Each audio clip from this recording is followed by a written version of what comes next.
Hello, and welcome to Special Grade Snacks, the Jujutsu Kaisen Watch-Along podcast. We're your Special Grade Snacks, Sarah. And Kay. And also, we're joined by a new snack that has recently been elevated to special grade. This person was previously a grade 1 snack, but at the recommendation of the elders has become a special grade snack. Please welcome Derek, Great Big Sword. Hey, how's it going? I like to think that I'm just like Eno. I'm like constantly. I was waiting for my promotion, just doing the most. And You're just in the sewer. No, it was just like, yeah, sure, why not? Fuck it. just fucking around in the sewer, not catching Mahito. Just hanging out with creatures in the sewer, loving it. Putting your little face mask on. It's so funny. It's so good. It is. Kay does not like that man, but that's neither here nor there. He was featured today as being a piece of shit. So what can I say? Okay, it was not being a piece. Okay, if he's a piece of shit, then so is Utahime. Are you about to say that about Utahime? That's what Toto said. I'm only saying what Toto said. He didn't say that. He said her curse energy is small and her techniques are cringe. Toto, known misogynist? Question mark. Question mark. Learn more at 11. The question mark is really optional at this point. God damn it. We love Toto here, but I'm liking Toto more, I will admit. Yeah, he really grows on you in this arc. Oh, he's so good. Like, I don't think that he's good, but I am enjoying seeing him. By the end of season 2, you will think that he is good. By the end of season 1, you might think he's good, depending on how these next couple episodes shake out. He's gonna do his special technique. Yeah. Oh. You're gonna love his special move. Yeah, he summons his girlfriend. Takada-chan no jutsu. Oh, I would be so happy. Takada-chan has just been a Shikigami this whole time. Yeah. Her cursed technique, Takatan Beam. Yes! It makes you a lesbian. Damn, when did she use it on me? Damn, she got us all. There's I feel like this isn't spoilers because it's just like it was something stupid from a cover page from like later on, but there's a reenactment of that whole like scene where Toto first like gets best friendified, but instead of just getting rejected, Takada just shoots him in the head with a gun. And Yuji's like standing in the corner, thumbs up, staring at the camera. It's great. Oh yes, that's so good. Toto said sorry for being a man, and Takada-chan said some crimes can never be forgiven. I do think she should get a gun. Why not? No, it's Mai's gun. They're sharing. Yeah. She's got a lot of them. I'm sure. Yeah, my strapped to the gills. Derek, introduce yourself a little bit. Tell the listening audience about yourself. Okay, so my name's Derek. On Twitter, Great Big Sword. Great Big Sword. I'm over on a couple pods. I'm on a Dr. Stone read-along podcast. We do like Dr. Stone. Yeah. Even though Sarah's behind. Stoners unite. I am. I've only seen the first episode of the new season. I'm behind on a lot of my shows, if I'm being honest. It's been so good. This new season's been really good. I've liked it. We've actually been working on episode reviews on the Patreon, so keep in tune. Hell yeah. Stay in tune for that. Yeah, I'm watching a lot of shows concurrently, but like the only shows I'm within like 2 episodes of being caught up on are Skate the Infinity and Kimono Jihen. Everything else I've fallen so far behind on. I just started watching the new episode of Skate before we started recording. It's really good so far. I'm only 7 minutes in though. It's a good show. I've heard good things. They skate. There's 2 boys. Have you heard about this? Yes. The anime phenomenon of 2 boys. Oh, I've seen the is it the opening? It's really good. Oh, it's so good. They're just dancing on the boards. It's good. Oh yes, I love when he dances. Okay. I'm also on Good Friends Anime Club, which is my and my friends bi-weekly, but not really bi-weekly. Just anime manga review podcast. Talk about stuff and just anything. Usually get really. We try to like stay under time, but we always end up recording for like 4 hours, and then having to trim it down. It's terrible. To me, Derek, I think I summed this up in a tweet recently, but Derek loves to log on and say, read this manga that you've never fucking heard of. And every time I say, yes, Derek, thank you, Derek. And every time he's right. It's good.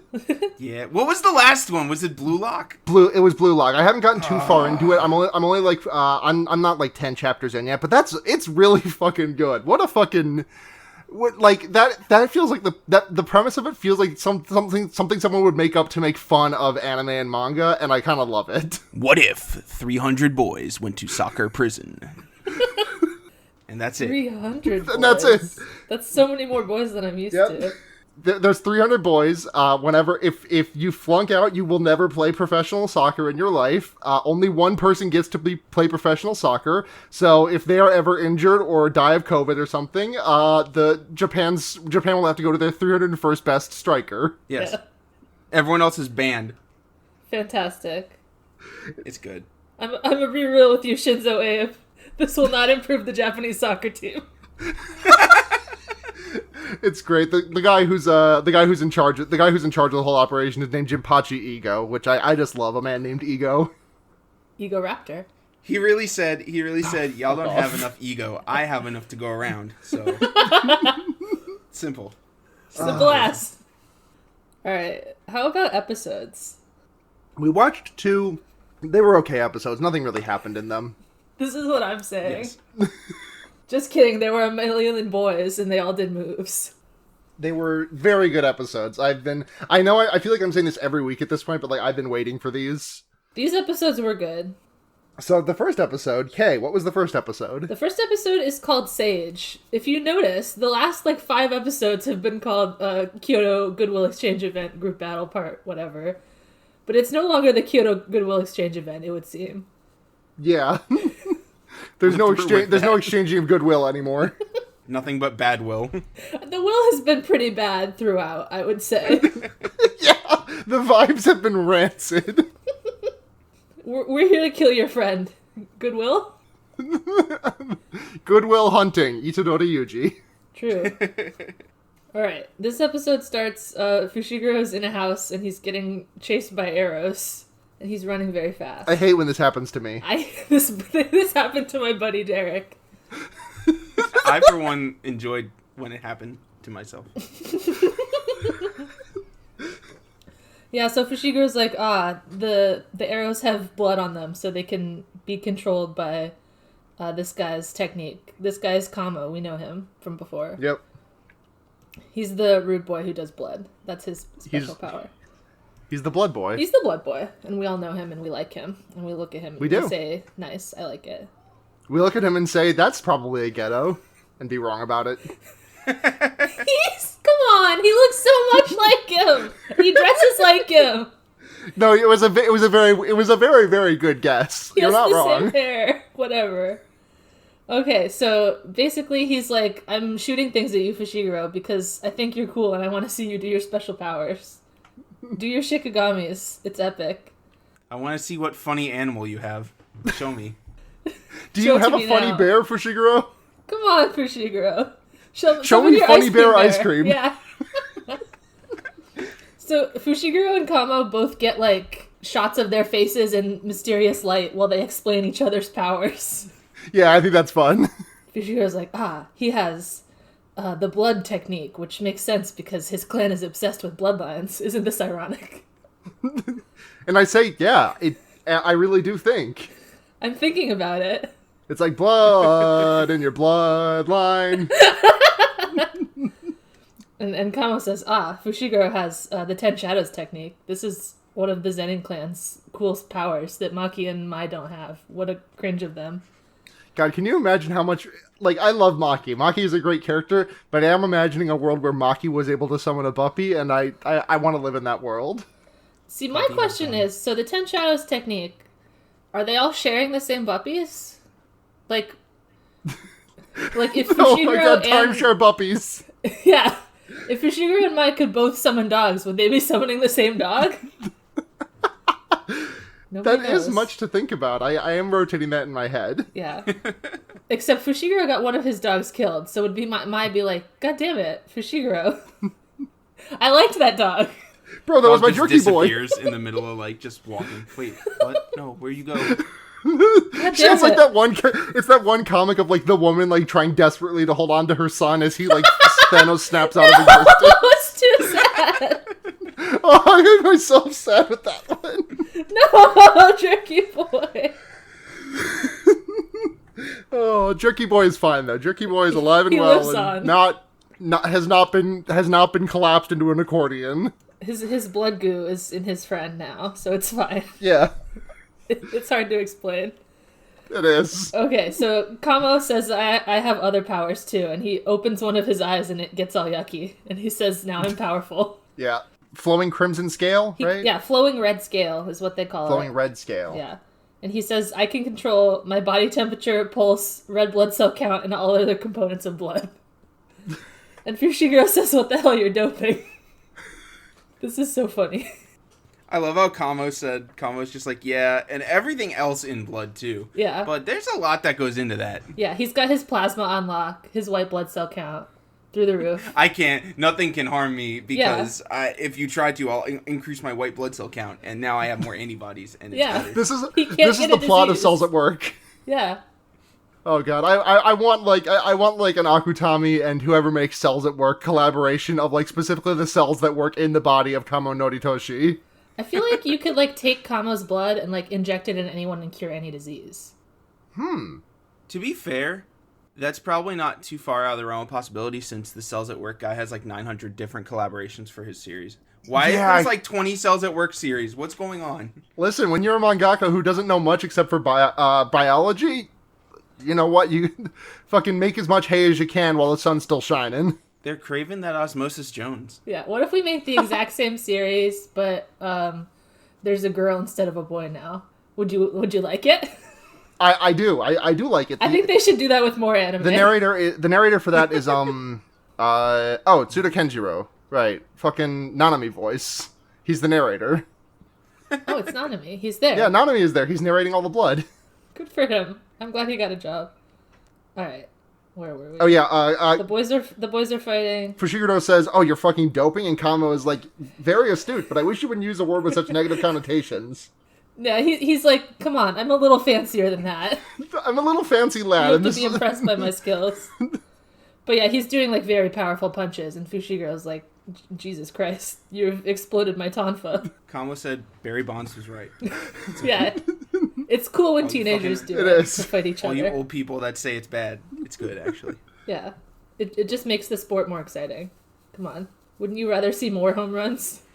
There's some bullshit like that happened last night in NBA Twitter, and I don't want to talk about it. I'm still mad. I found out I was blocked by a very well-known like analytics basketball Twitter guy. I was like, thank God, this guy's insufferable. I hate him. Damn, Let's Nick go. Weiger finally blocked you, huh?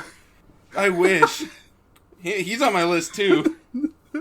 Fuck Doughboys. Fuck NBA Twitter.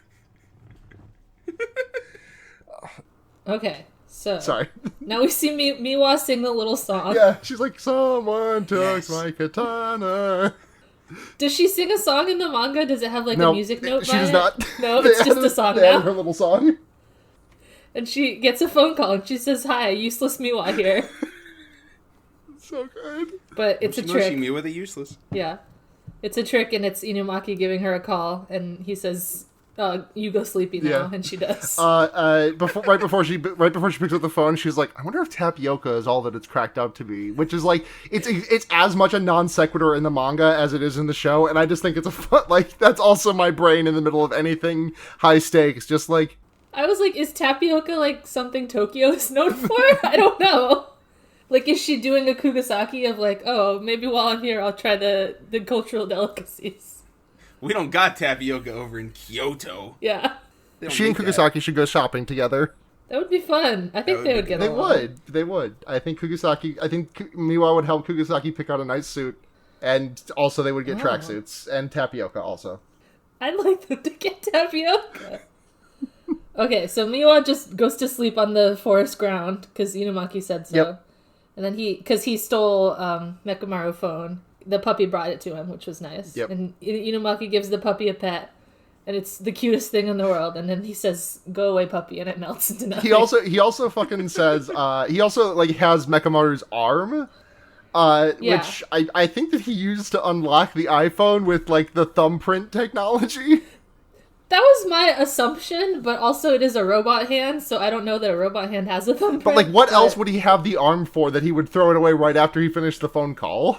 I thought like maybe the arm was just like holding the phone or something, because it could like be like a container, because it's like a hollow robot arm, you know. Oh, And maybe you don't want like a dog mouth to be holding a phone. It could get like wet. oh, that's true. Just those are my two thoughts. so I'm really loving the idea, because this means that like Panda fucking shoved the iPhone into Mekamaru's arm and handed it to the puppy. Yeah. And he delivered it perfectly. What a good dog. So proud of you, Divine Dog Black. Yeah. All right. So now we see all the teachers who are watching it on the television screens, and Urahime is like, well, shit. Miwa fell asleep on the ground, and there's a lot of curses everywhere, so I think I should go and help her so she doesn't fucking die. Yeah. Like dragging my drunk friend inside at Yeah. like 3 a.m, like, bud, get up. No, I don't wanna. No, you can't sleep outside. Yeah. And then Gakuganji is like flashbacking to his evil plot, which is instead of a second grade curse, there's a first grade curse. Oh, so spooky. And he's like, has it all tied up in a weird way, and he's like talking to Kamo about it. He's like, hey, make sure that it attacks Itadori. We'll like that. So he's like supposed to put a blood something on it that will make it want to attack Itadori. Yeah, blood stink, and then it's a blood whistle. Hear its cry, like the creepypasta. Yeah, a blood stench, for sure. There's the thing here where Gakuganji is like, oh, don't worry. Kamo is like, isn't it like dangerous to have a grade 1 wandering? What if someone else encounters it first? And Gakuganji is like, oh, don't worry. We've trained it to only respond to the whistle. And I'm just like, damn, you can train curses? Yeah, I don't really know what that's all about. I'm just imagining Gakuganji like fucking the Fairly Odd Parents episode where Cosmo distracts Wanda for a day by telling her to go train a cat to roll over. Yeah, who trained the curse? Like, it wasn't Gakuganji. Yeah, who over at Kyoto is the fucking curse whisperer who trained it? That would be a cool power to have. Now I just want to walk in on a leash. Just the world's It's yucky. the world's I don't like strangest the guy. dog. It would be a really bad dog to me. So anyway, this was helpful to us because now it shows that Inumaki senses some purple mist and he turns around and sees the yucky creature, and we're like, we know it from before. And he's like, oh shit, a creature. He says it with his eyes because obviously he won't say words. Right. And then the creature is immediately murdered by Hanami, and its head chops off and rolls away. I do love that. It's good. Like, they take the time to, like, give us a flashback to explain the creature, and you're like, oh, damn. No, it's immediately nothing. Yeah. They that's how you know it's powerful. It got immediately fucking iced by this guy. Hanami's here. Hanami We is don't really here. know what she's doing. But then also Mahito and a new terrible guy that I hate are here. And they're, like, sitting on a building, and they say, time to do our evil plan. Derek, what's this motherfucker's name? Because I know we don't get it for a while, right? No, he doesn't give us a name. I've been calling him Mr. Coatrack. I'm checking the volumes to see if they even say it. Because he like shows up in the next arc, right? Like, doesn't he? I hope he does. I think Gakuganji should kill him. I just looked up JJK coat rack and I found coat racks. Great. Nice. Good stuff. Well, I hate the guy. I'll say it. He sucks. He's bad to look at. He's bad to look at. He's bad to hear. He's bad to think about. Oh, Juzo. Jinzo. Jinjo! Yeah, Juzo, Kamiya. Well, he's no one to me. He's not important. Yeah, Not important to me. he's not important. He says he's going to make Gojo into a coat rack because he's 190 centimeters tall. It's fucked up that man is 6'5". I can't believe how tall he is! I'm taller than Gojo, which I'm grateful for. But not by a lot. Not by much, though. Not by much. That's terrifying to think of him being that large. Like, I didn't think he was, like, a fucking twink, but, like, I would have guessed, like, maybe, like, around 6 even, like, 5'11". Yeah. He can't have all that power and be that tall. Come on. Leave some for the rest of us, but... Right? With power like that, he'd have the heavenly restriction of being a short king. Exactly. I'd like him more if he was a short king. And you already like him plenty. Yeah. Canonically, Gege Akutami says that Gojo is without flaw, so he must be tall. What does that mean? I just love how Gege fucking hates Gojo in every interview. Yeah. I can't stand this fucking guy. I made a perfect man, but you're supposed to hate him. Don't you understand? What happens next? Okay. Kamo is gonna speedrun his tragic backstory. Yes.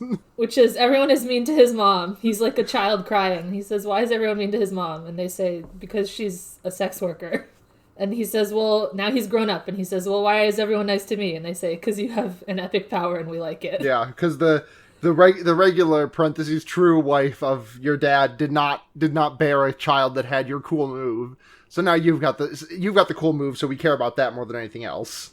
Yeah, like, he's like a bastard, basically. Yeah. But he gets to inherit the clan because he has the power. Yeah. Which is, like, kind of interesting. It is. I mean, it's in line with what we learned in the Girl Boss episode. With the Zenin, that was with the Zenin family, but I guess it's like true across the Kamo clan too. That curse technique matters infinitely more than the sanctity of bloodline, which is strange considering his. Well, no, I guess that means Fushiguro was wrong with his obsession with bloodlines. Maybe? I don't know where I'm going with that. Never mind. It's like the bloodline of, like, it's not like the English bloodline of, like, your firstborn son or whatever, but it's like the bloodline of your powers. Yeah. So it's just like a different understanding. Different type of bloodline. Yeah. So Kamo is like, Fushiguro, we're just the same, because I'm going to be in charge of my clan, Kamo clan, and you're going to be in charge of Zenin clan, and because you have their cool power. Isn't that interesting? Shouldn't we get along? And Fushiguro says, first of all, I'm not a Zenin, so jot that down. Second of all, you're trying to kill my friend, and I don't really care for that, so I don't think that we're going to have goodwill at this event. Yeah, we will not have vibes. I'm not vibing with you at all. Yeah. The vibes are infinitely off. Mm-hmm. I do like that he says, like, you should talk to Maki if you're interested in talking to the future head of the Zenin clan. Yeah. The solidarity here is great. He read the final chapter. Like, he knows what's going to happen. Yeah. Maki Zenin will become the head of the Zenin clan. Simple enough. She said it. Yeah, she said it. It's going to happen. Jumping back a quick second, there's when Inumaki and Hanami like see each other, they both have like a quick back and forth of Hanami speaking in her backwards talk and Inumaki just saying salmon roe, and it's just very funny. What if he said salmon roe backwards? I gotta say that was one of the funniest things, just because that's the final page of Volume 5. Oh my god. So imagine just being like, I'm in 2021, I'm like the lone person who only reads manga strictly through volumes. It's like, alright, let's pick this up real quick. And alright, cliffhanger, what's going on? Yes. Salmon roe, spice cod roe, salmon. I and agree. Then just garbage. Bars. True. It's the so true comic. So true. We're all saying whenever Inumaki, so true, King. Whenever Inumaki opens his gay little mouth, we all just say so true. Fushiguro says it later. He does. Okay, so Kamo and Fushiguro are still fighting. They haven't heard that there's evil guys. They're still trying to do the mission. And Kamo... Well, first he says, like, I'm going to kill Itadori Yuji. Not because Gakuganji said to, but because I am enlightened by... But then he's like, I'm doing this to pretend to be the cool head of the Kamo clan. I've got to keep up appearances. He's doing it for his mommy. He's doing it for his mom. He says my mommy, so shut the fuck up. I like this dimension of Kamo a lot. You gotta play your part, outcast voice. Play your part. 3 stacks. For your mommy. For your mommy. Yes. For your mommy and your mommy and your mommy and your mommy. And absolutely not your daddy. No, never. Okay, so Fushiguro says, I tricked you with the frog behind, and now I'm summoning my new guy, which is a big elephant, and we all like it. Yeah. Well, he thinks of his sister and also Itadori before he does that big move, and says, I guess I'll have to curse you. Yeah, he says, like, Kamo's like, I want to kill Itadori because it's the right thing to do, and Fushiguro's like... The right thing to do, cringe. I'm doing things because I think they're good. What's the fucking difference, dude? They both decide you are both cringe, and we're gonna curse each other now. We're fighting now. That's kind of just the whole plot of this whole show. Mm-hmm. Damn, what if you didn't like a guy, so you fought him about it? I do this. I don't know my buddy Eric once. Okay, so he summons a big pink elephant. This is Max the elephant. And it uses hydro pump. Oh fuck! My And headphone fell off. Kamo out the window. Shit! Hold on. Whew, sorry, Max the elephant really got me. All the other ones have names, and he just calls this one Max Elephant, so its name is Max. I'm confirming it. Yeah. So he blasts Kamo out the window with hydro pump, and then Kamo's like, "Aw, fuck, being in the open space is bad." The water looks fucking and sick. then, of course, yeah. The water is like, it feels a bit reminiscent of that one painting whose name is escaping me. But do you know the one I'm talking about, Kay or Derek? The one with Like Mount the Fuji Great or Wave? whatever? Yeah, the Great Wave. And I think that's like, I mean, I think it's intentional, what with the backdrop of those like similarly colored sliding doors behind them. It just looks sick as hell. It does look good. And then Nue is also here. Yep. And he blasts Kamo with electricity. Yeah, Kamo has been made watertight briefly. Yeah, he's been soaked. This is like Gen 7 where they made all those moves where it was like, actually, if you hit them with this, now they're water type now. Yeah. Exactly. He did it. He did that. And then, but Kamo's like, I'm not gonna lose like this because I love my mommy. And he pulls out like a big bag of his blood that he prepared earlier. So good. And he like blasts it into like a net that catches Nue. Yeah. I'm really just imagining the idea of like Kamo having to do like preparation like weeks in advance for missions because like he just has to like slowly let his blood at at like a rate that is not going to make him die. And yeah, he gives some blood and he gets a cookie afterward. His whole house is just full of like small packets of cookies and like OJ. Yeah, he needs to keep his strength up. Yeah, earlier Fushiguro's like, careful you don't get anemia. And he says, don't even worry about it, bro. these are pre-prepared. Buddy, I'm good. I'm built different. And I also like that the we haven't seen it, but I like that this like opens the door to like Kamo on his last legs, like no longer like being completely out of everything else, just like having to open his own veins on the spot in order to fucking square off. Like he has that option, which I think is cool. Yeah, it is interesting that he has like blood control power, but he doesn't use the blood in his body really at all. Yeah, I mean it's smart of him. it is. Yeah, if I had blood control power, I would never think to like pre-prepare. You gotta. Okay, so Kamo and Fushiguro are like squaring off. They're about to do like an epic anime battle, but then a bunch of trees explode and they're like, oh shit. There's like a bunch of like giant tree vines that appear and bust through everything. Yeah, it looks like and all the teachers watching on TV are like, oh, every single curse was exploded at once and all the cameras turned off. A fucking tidal wave of branches crests over the building that they're fighting in front of, and it looks sick as hell. Mm-hmm. Gojo says, like, as much as I would like to say that the great teacher Gojo, his students have won the match, I think probably something else happened. In the manga, he says, as much as I would love to say GTG, great teacher Gojo, what helped all of his students. That's so good. I hate him. He said parentheses, great teacher Gojo out loud. It tracks because he's like 28, so great teacher Onizuka would be like one of his favorite anime. And like, he just gets me. Oh, I get it. Mm-hmm. So basically the teachers are like, this seems bad. I guess let's go help the children. They talk about some person that I don't know who's his Tengen-sama, who's like in charge of keeping things away from the kids, but it seems like it didn't work. So the Tokyo principal is like, I'll go check on him. Gojo, Gakuganji, and Urihime, you go help the kids. Mai keep trying to do the TVs, and she's like, oh, May, not Mai. Yeah, May. May is like, I'll keep trying to do the TVs if you pay me. Yeah, Fantastic. I expect a big bonus. Yeah. So all the teachers are running toward the kids, and they start noticing like a big veil is going down. A big PP veil? Yeah. They show Mr. Coatrack makes the veil, and he's like, you can't make Coatracks out of cursed trees. You can only make them out of people. Fantastic. So I do have a bone to pick with Gojo here. He's like running in a very like, oh no, we gotta get there. Wait, can't he teleport?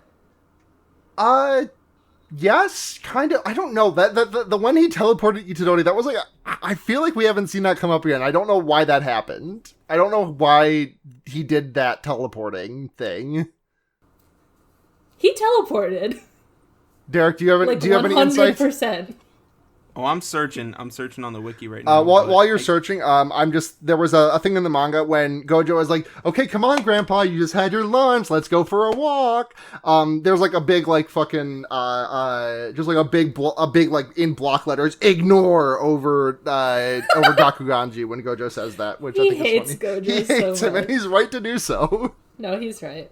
They hate each other. It's very funny. So they describe the teleportation as just a, like one of his effects from Limitless.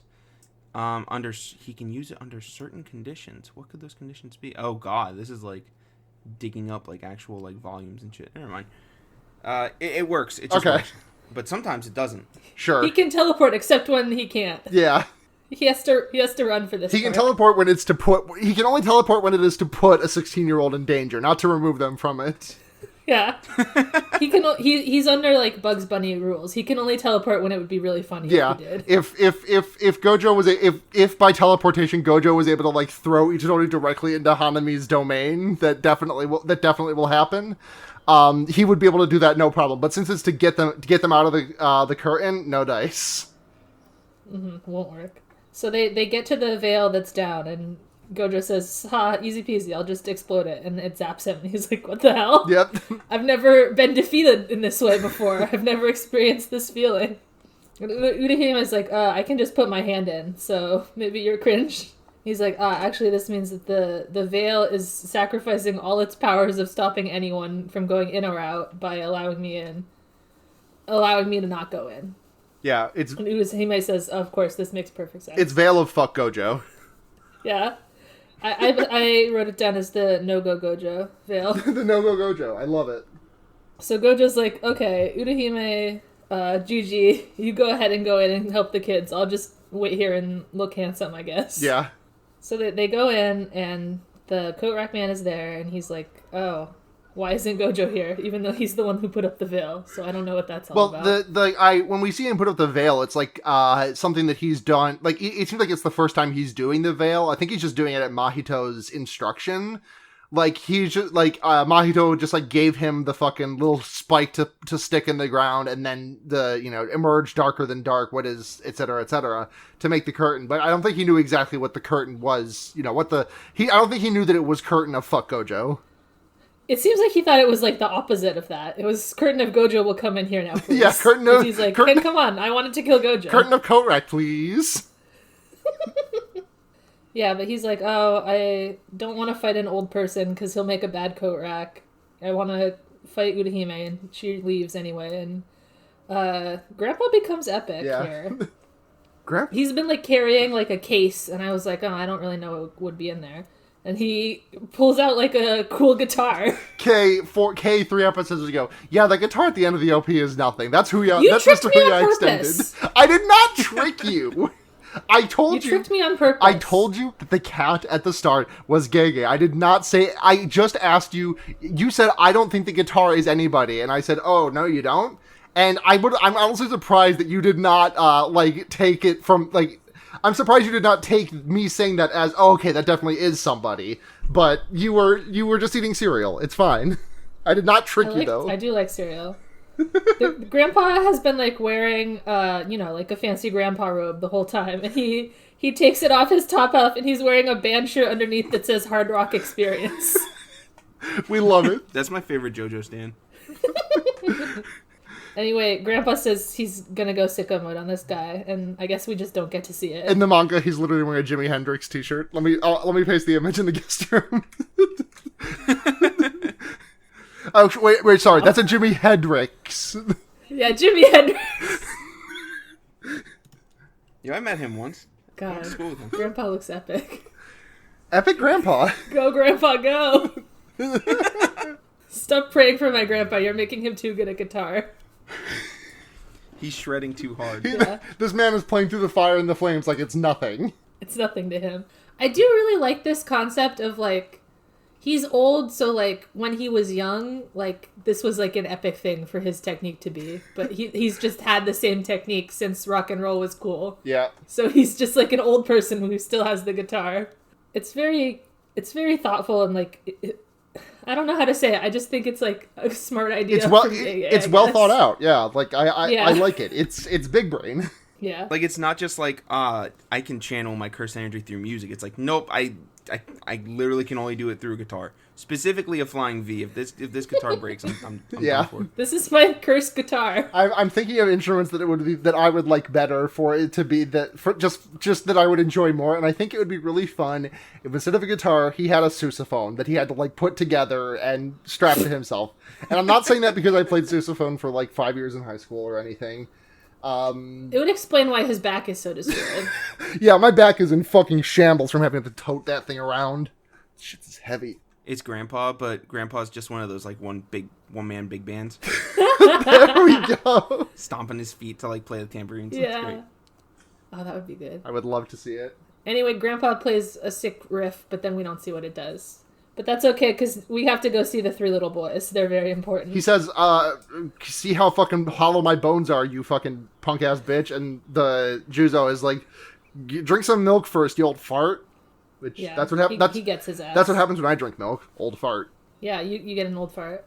Gege really like wrote those lines and then sat back in their chair like, Yeah! And he was right to do so. Oh, they got each other so good. Okay, so Kamo and Fushiguro are still in their, like, little pavilion where they saw the trees explode, and they're like, I don't know what this is. And then Inumaki runs by on the roof, and he says, run away. He says real words to them, and I don't really know how this interaction works. Like, they kind of run away. Yeah, they do. It's like he's overcoming the fact that they're, like, fucking just stunned. They're in stunned silence for a minute, and he's just like, run away. And I love the way they animate it, and then they run away. But how much would they have to run away, do you think? I'm not... Like, if they just, like, ran one step, would that count? I'm not sure. I'm wondering if it's like a... I don't know if anyone else here saw, like, season 1 of Jessica Jones, but there's a scene where the mind control guy tells someone to put a bullet in their head, and they get around that by just literally, like, taking a bullet out of a revolver and putting it in someone's mouth. So I'm wondering to what extent... Because, like when Inumaki tells Hanami to stop, like, she does stop for a unknown amount of time. It's not like just a halt of momentum. It's I'm making question marks, but I think it was like the way I interpreted it was like it was shaking them out of their what the fuck. Yeah, what the it was fuck? just like jump starting them. Yeah. All right, so now they're all running away, and then they get to like stand still and just look at Hanami for a while. I guess she doesn't want to fight for a little bit. They're like, what is this? And Fushiguro says, Gojo showed us a picture, so I know what this is. And it's just like a really shitty drawing of Jogo and Hanami. I liked it. I did too. I thought it was a good drawing. Fushiguro's like, even from that shitty drawing, I can tell it looks just like it. Yeah.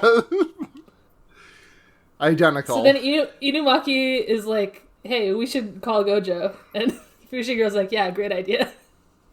But he says, like, salmon, and he, like, makes his hand like one of the little, like, phone signals, where, like, your thumb and pinky are out and you wiggle it like a phone. And Kamo's like, what the hell? How do you know what he's saying? And Fushiguro says, that's not important right now. Yeah, Inumaki does hang loose. Yeah. Yeah. That's my advice to Fushiguro. Just, dude, hang loose a little bit. Bro. It's fucking capitalist present Mike from Nanami's backstory shows up and is like, Fushiguro, man, you gotta loosen up. True. It's all about making that money. Fushiguro has no money, and he needs some because Hanami explodes his phone now. Yeah, Hanami says, Gotta buy a new phone. I know. Hanami says, you will not be on that phone, and fucking punches it out of his hand. Hanami says humans, always on their damn phones. Yeah.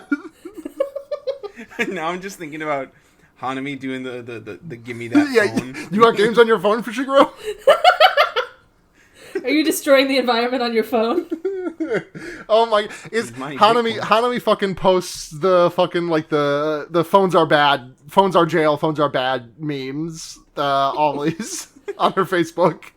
Okay, so now the three special boys do a team-up attack, where Inumaki says stop, so Hanami has to stop. Kama makes like a big blood razor, Blood like shuriken, a big yeah. circle saw. It's a blood that he shuriken. shoots at- You like Kay, Yeah. take the dub here. You called that he would make a blood shuriken, and he did. I think I saw him do it in the OP. You did, but you were right about it. Well, they showed it to me. And they showed you the elephant. Also true, yeah. Or wait, did I say it when they saw? No, you said the elephant when you saw poster? the promotional poster because you did the hand sign and like you put a fucking flashlight on your wall to like I actually did. do what the thing is. It looked like an elephant. Yeah. Okay. And then so Fushiguro does an attack with a sword that he didn't have before, and Kama's like, "Hey, you didn't have that sword before." And also Nue does an electric attack. Yeah. But all their attacks do nothing. Yep. And Hanami says, "Children, you are cringe." They can understand her. Yeah, she's doing her like telepathy, and Fushiguro says, it's creepy, just Yeah. like Jogo said that one time. Uh-huh.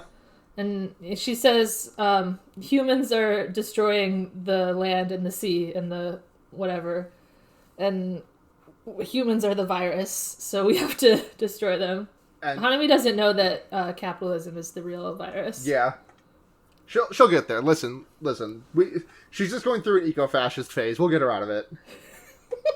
Yeah, so she says that the Earth needs time without humans, so please die and become sages. That's the title of the episode. The manga has a much more raw translation, in my opinion, which she says, "Thou shalt become a sage through death," which I think is fucking sick as hell. I did like that she said please, though. Yeah, please, thou shalt become a sage through death. Pretty Please Please die. Please. Can you die right now, please? Please die, please. Oh, it would mean so much to me if you would just die. Come on, please. All right. Okay, I would do it for Hanami. She has a good heart. She does. All right, so that's the end of the episode. Now we can get to the good part of the episode, all- which is and this Juju stroll. All time. This is like I'm gonna once the season's over, I'm gonna make a tier list of the Juju strolls, and this is gonna be like in the S tier for me. I think. This has got to be the best one. I honestly think it's either this or the very first one we got, where Kukusaki is just so entertained by the idea of sushi coming to you on a bullet train. That was really That good. one was yeah. good. The one where Kugasaki dropped her phone. Oh yeah, the one where Kukusaki killed Panda. Oh, that was good. She killed. That was the one where Inumaki had the skirt. Oh, that one was really good. Yeah. Okay, so in this Juju stroll, it's like a high school AU of So all the special grade courses. Mahito, Hanami, and Dagon is yeah. the jellyfish, right? They're all in Sufuku's, and Hanami is crying because Jogo burned up her garden. Yeah. And Mahito is like, hey, I have a boyfriend in the Yakuza. Why don't we kill him? Mahito's also got those bagongers. Oh, for sure. And And like a little like side ponytail that looks pretty cute. yeah, good. we are respecting Mahito's gender fluidity here. All shapeshifters make gender their bitch. ASAG, all shapeshifters are gender. Yes. So the story progresses like, oh, Hanami's so sad that her garden got burned, but she's just gonna have to deal with it. And then she goes to like fix it, and she realizes, oh, it was like a burn that helps the soil have more nutrients. Yeah, turn and burn. It's better than ever. And then Gojo is there. Jogo. And he's in his Jogo is there. Oh, damn it. Yeah, Jogo's there, and he's in his shoot, what are they called? The boy uniforms? I actually don't know. The fact that you pulled Seifuku was very impressive to me because I would not have gotten that off the dome. No, I don't know it. But like the Japanese boy uniforms, Yeah. like the black ones with the button up. Uh-huh. Jogo's wearing that, and he's like blushing a little. Yeah, He he's just doing tsundere. Yeah, he's being extremely tsundere. And Hanami is like, oh, like a little like heart thump noise. Yeah, she's blush. She does a blusharoo. She doesn't blush her. Oh, she doesn't? unfortunately, Oh, but- she should. No, yeah, but Jogo does, and they're in love apparently. Yeah, I'm happy for them. I'm happy for them? Question mark. Seems like a. I guess we're happy for It them. seems like a. It just seems like a bad matchup. Like, come on, we all know the rock paper scissors of Pokemon starters. That's not a good matchup. Like, none of the non Mahito special grades can romance because one direction in one direction or the other they have a very bad matchup. But it showed, like, the fire can help the grass also. Oh, in some true, ways. true. But like, if you are made of grass and your boyfriend is made of fire, I'm rooting Look, for these two the crazy answer- kids. Yeah. The answer is simple. Thruple. Oh, Get fuck. Dagon. Oh, okay. Dagon, I loved Dagon in this. Dagon's only on screen Dagon for like 3 was seconds. just like but- sitting with like the biggest tits ever. And nothing else like going on And, in the head. like- just like a jellyfish Dagon's And it's just great. like, with huge honkers and like a slug skirt. and like a slug tail coming out of the skirt. Yeah. Oh, I loved it. I can't wait to see what Dagon does besides make a beach vacation paradise. Dagon is just very cute to me. Dagon is just their third weird friend Yeah. who doesn't say anything. Mahito was just like, I mean, we've got the forests, we've got the volcanoes and the fire and everything, and like, I think it would just be weird to leave Dagon out of this, but like, also they're kind of just more interested in vibing than anything else. Is it cool if they're not like? loves vibing. Ah, the beachy vibes. Listen, the vibes are necessary. We need to make sure the vibes are like fucking dialed in, or else we're gonna or else we're fucked up. The vibes would be so rancid without Dagon. Yeah, If they were chilling in like fucking Ghetto's nasty apartment instead of at the beach. just all of them walking him out. He does like, damn bitch, you live like this. Oh, And now we live like this in the beautiful beach. now Dagon's beach home. now we can do one of our segments. Alright, now we'll have our special segment of Sarah. Sarah's special theory corner. I've got a theory this time. Oh. I Wait, how are you allowed to have a theory? because it's a thing that hasn't happened in the manga yet. Don't worry. Alright, go ahead. So I think I've mentioned this before to UK, but Itadori has not done domain expansion in the manga as of recording. By the time, and who fucking knows, but these episodes go up like at the same time the manga goes up on Sundays. So maybe like this will go up and you'll be hearing this and you'll be thinking, "Damn, Sarah, it literally happened today, you dumb piece of shit." And like, yeah, whatever. But so I have been thinking about Itadori's domain expansion potential here. And we saw in like episode 6 or 7 when Gojo was like getting Itadori started training on the DVDs, he was talking about like how Sukuna's techniques may rub off on him eventually. And so I'm thinking that there may be some like variant of malevolent shrine that Itadori can do as a result of, Sukuna like rubbing off on him. And so I'm thinking we're in the midst of this fucking like 50 chapter arc. Some people have been injured. It's looking great. Everything's fine. We're all smiles. But I'm just thinking that there's going to be this climactic moment, and Itadori's going to do domain expansion, benevolent shrine, and the benevolent troll face will come out and he'll heal all of his friends. Yes! I would love the benevolent shrine. It's just like a cool hangout. You can like watch movies in the shrine. It's just Itadori's fun zone from the first OP, Oh yeah. where Junpei and everyone was. A nice like He's just little like, hey guys, if you want, I got a bunch of Blu-rays. We can watch movies. It's great. Anyways, that's my theory. Thank you. I like it. I'm gonna give it a confirm. Cool. Can't wait, Gege. Anyways, episode 19, Jujutsu Kaisen, episode 19, Black Flash. Nothing cool or epic will happen in this one, I say, eating cereal. So this one opens with Inumaki, Fushiguro, and Kamo hustling away from Hanami, and Hanami casts Ball Sphere, but Inumaki says, hey, stop that, and she does. Kamo does a move called Piercing Blood, which like makes blood blast out of his hands and like chips Hanami's skull a little bit. And Fukushigo's like, wait, what the fuck? He can hurt her? What the he was holding back against me. What the fuck? Okay, whatever. So rude. I wanted to question why they're inside now. I feel like it's not the play. Yeah, I don't know why they wound up going back inside after what happened at the end of last episode, but it sometimes you just teleport in between scenes in anime and manga. It just happens. Also, I do want to note that I noticed something while they're running. Like Inumaki does his "Hey, stop" thing, and then he has like a little sippy of something. Yeah, I think he had like a little throat relaxing drink. In the manga, you can they don't show it in the anime, but in the manga, you can literally see him like with a little thing of lozenges, just like sipping it down. So cute. I wonder if we still don't know if we're gonna get Volume 0 like animated. They've got to animate it. Like they have to do something. They gotta do an OVA or something. But that's a whole fight. Is main character Yuta and Inumaki are fighting a curse, and Yuta's not good at fighting yet, so he's like, I gotta help Inumaki get his throat lozenge. Yeah. Inumaki fucking gone off cough syrup. Yeah, Did you guys see, y'all see that Vine? I just saw it today. I just said Vine. Wow. the video I that's like watched it. the video that's like Maki starting to say, "Okay, fine, I guess you are my little pog champ," but then he gets interrupted by Itadori and Toto holding Hennessy and.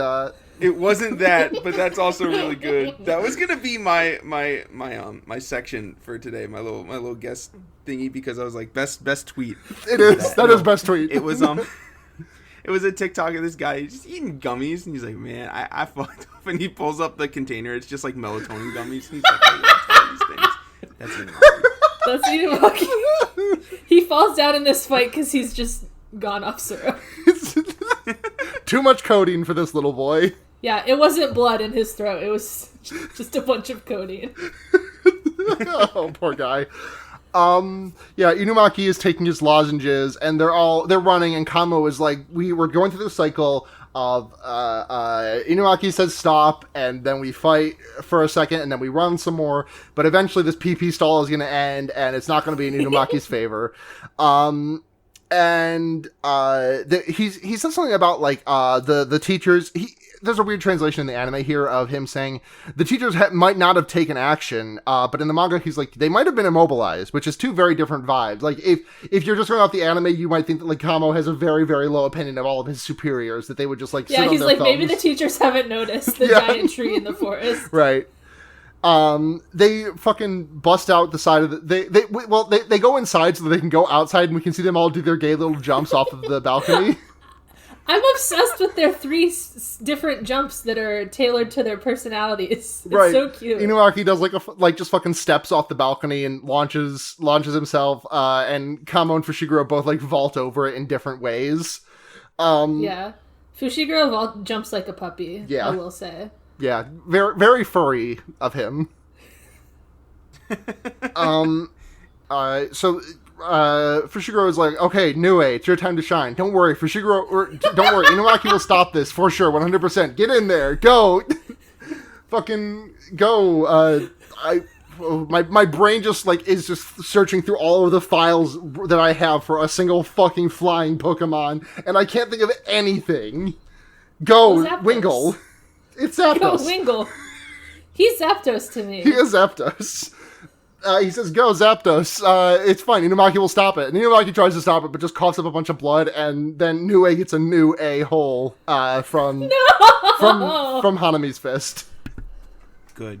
I'm on record as a Nue not liker, but in this one little scene where Fushiguro like gives it a pet and he's like, hey, it'll be fine, I was like, oh my god. Yeah. It's his baby thing. Yeah. It's his little pet. And then it gets exploded. It gets exploded. It gets a hole punched through it. Oh. I was like so distressed by this that I had to achieve the spoiler of knowing that it doesn't die here. Yeah. And then everyone's like stunned that like Inumaki was unable to stop this. So Hanami runs up on Kamo and fucking smacks him like over, like punches his face into the roof so hard that he like does a backflip in the other direction and tumbles across 3 roofs. And Fushiguro like runs to him and is like, "Oh fuck, dude, are you still alive?" And Kamo doesn't say anything. Bro, did you die? Fushiguro like stances up like he's about to do a cool fucking move, and then Inumaki puts his hand on his shoulder and is like, pickled salmon road. And he looks... It's so hard to recap Inumaki epic moments, because he doesn't say shit. But the thing is, Inumaki doesn't say shit, but he does look like shit here. Like, he looks so He's bad. Like, he looks like he's on death's door. His fancy turtleneck is, like, in disarray. Yeah. And he, like, all like, what little color there was in his face is completely drained. His hair is looking a little scraggly. But he, like, tells Fushiguro to fucking back off. And he walks up and says, blast away, and makes Hanami get fucking exploded backwards into the roof of another building. This is a very epic Inumaki It's moment. so good. And then Inumaki explodes in blood and passes out. How I liked it, because it was like Inumaki and Hanami were like stancing up against each other, and it shows like it shows Hanami doing like a big thumpy step against the tile, and then it shows Inumaki's like little tiny baby foot go bink. Bink. It's so cute. Inumaki's great. We love. Inumaki is epic, and he's small, and he's little, and I love This him. is all true. I had to check the manga to see if it gave any more like indication of what Megami was about to do. Because Megami, any small inconvenience in his life, he's like, oh, guess I'll die now, and I'm gonna do my big strong attack. Yep, guess I'll pull out 8-handled whatever the fuck. I have to summon the 8-armed big demon. I can do it, guys. Oh, by the way, Derek, I went and watched the entire fucking show with another friend, because that's all I fucking do these days. When Fushiguro, like, starts to summon that thing against Sukuna in episode 5, he has, like, a little fucking, like, rhyme about it, like, song and script and poem and whatever. It's he doesn't just say 8-handed, blah, blah, blah, blah, blah, you can get interrupted halfway through. It's weird. It's adorable. We love it. I do like the concept of Fushiguro being like, oh, we're out of coffee. I guess I'll die. I guess I'll summon. I guess I'll summon a giant demon. Guess I'll unleash my special technique. He tries to do it. I need a next time I watch this entire series from start to finish, because God knows I fucking will. I need to keep count of how many times he tries to explode his own body with his final technique. He tries to do it so many times. He says, I'm small potatoes. I'm no importance. I must explode. He tries to do it at the end of episode 1. He just really wants to do it. He's really excited to show it off. So Hanami walks out of the explosion that Inumaki created, mostly unscathed, and then Maki comes swinging in with her sword and breaks it in one hit on Hanami's fucking exoskeleton. I do want to note that this is not Maki's sword. She just exploded Miwa's sword. Oh, was she rocking? Was that Miwa's katana? Where would she have gotten another sword? She doesn't have shadows. That's Miwa's sword. Miwa's having a terrible 12 hours. Poor Miwa. She got her ass beat. She fell asleep. Actually, she's fine now. She won't know any of this. Oh yeah, it fully is Miwa's katana. You're right, Kay. See, this is just like when Yunadori took the cool knife and broke it. Now Maki knows how it feels to just steal something and break it. Now she'll be more understanding. Yeah. What she want. Yeah. She breaks the sword on Hanami's head, and then Fushiguro comes swinging with his fucking his big cool black sword, and manages to cut one of Hanami's eye trees off. And he just shouts like, "Oh, the tree branch, the eye trees, those are the weak spots." And then he Fushiguro opens up a pool of shadow and just tosses the sword in there, and then pulls out this 3-section staff that he hands to Maki. And then we get a bit of an explainer on how cursed weapons are, and it's just cursed weapons are graded the same as sorcerers are.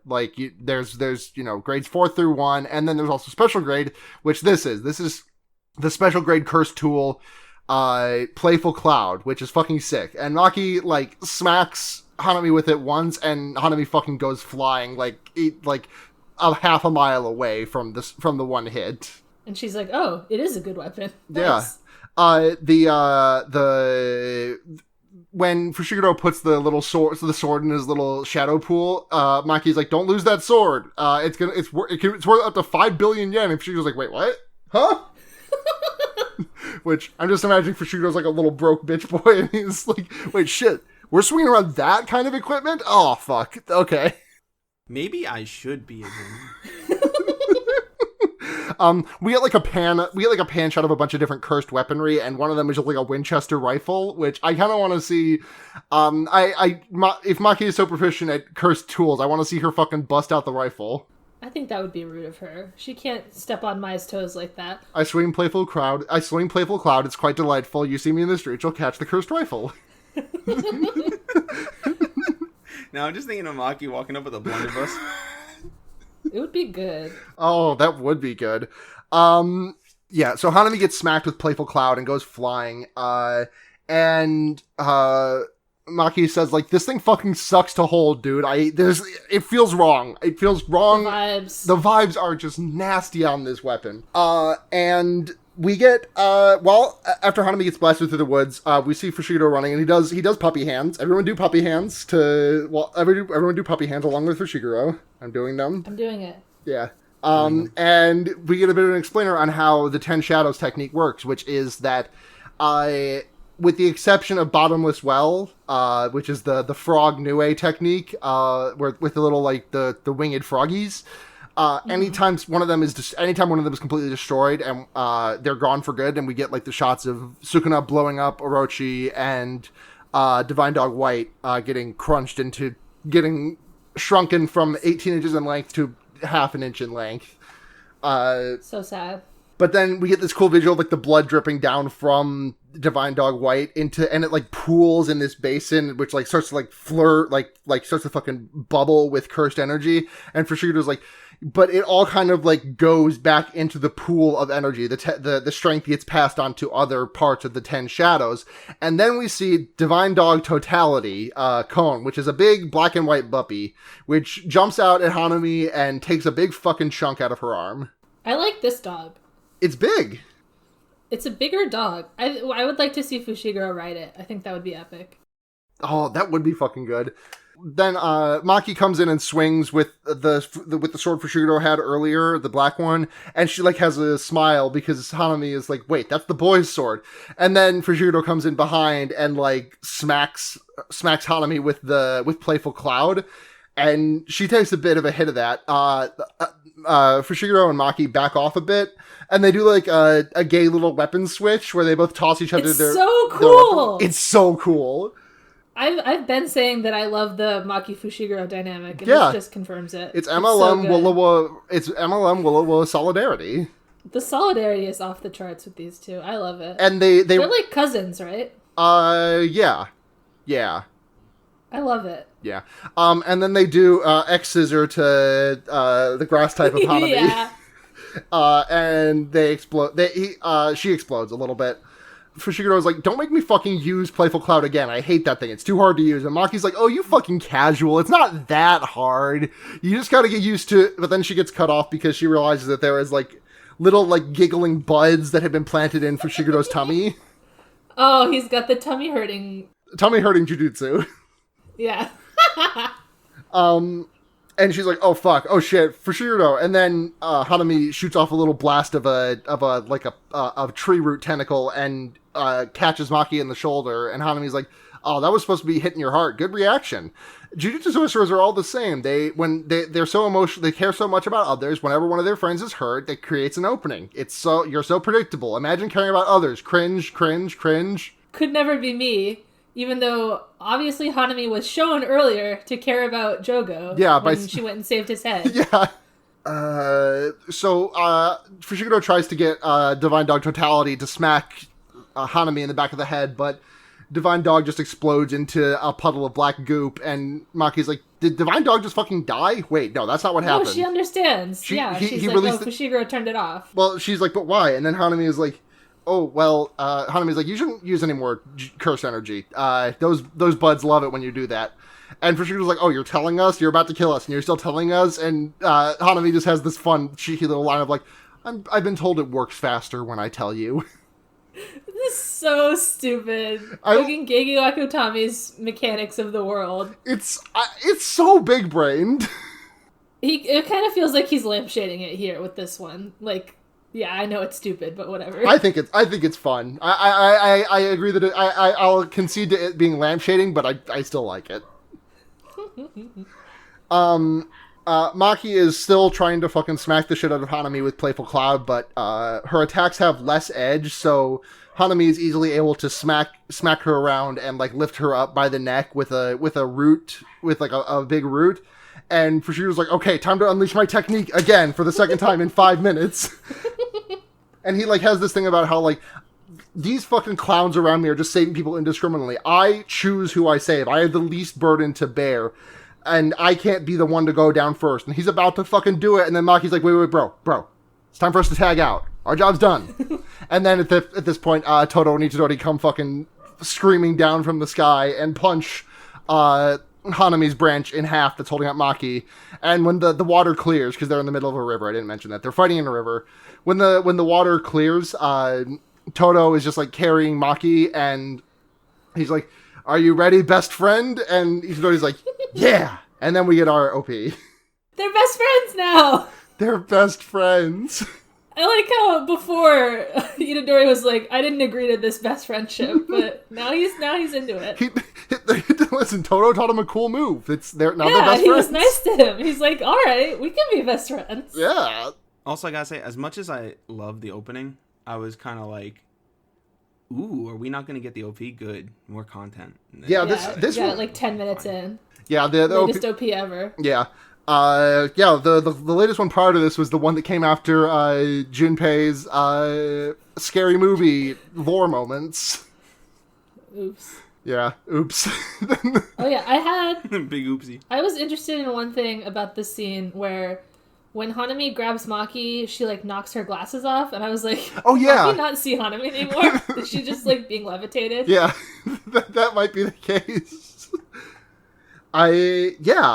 Can't she not see her anymore? That is a good question. I was thinking that same thing.